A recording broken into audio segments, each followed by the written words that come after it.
الحمد لله رب العالمين والعاقبة للمتقين والصلاة والسلام على سيد الأنبياء والمرسلين وعلى آله الطيبين وعلى سائر الأمهات المؤمنين والصحابة والتابعين أجمعين. أما بعد، فأعوذ بالله من الشيطان الرجيم. بسم الله الرحمن الرحيم. قل إن كنتم تحبون الله فاتبعوني يحببكم الله ويغفر لكم ذنوبكم والله غفور رحيم. صدق الله العظيم وصدق رسوله النبي الكريم الأمين. قال الله تعالى في شان حبيبه في القرآن المجيد: إن الله وملائكته يصلون على النبي يا أيها الذين آمنوا صلوا عليه وسلموا تسليما.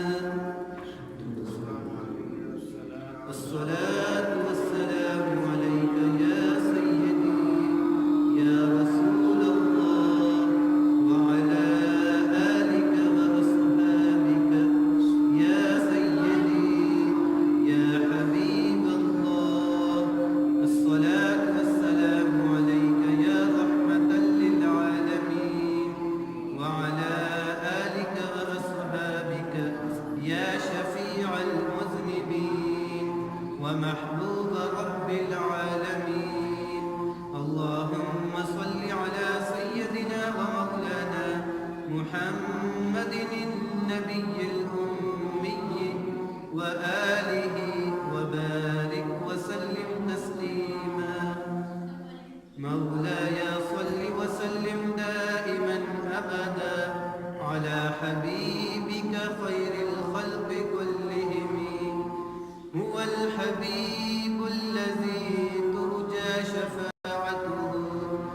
لكل هول من الأهوال مقتهم. نهاية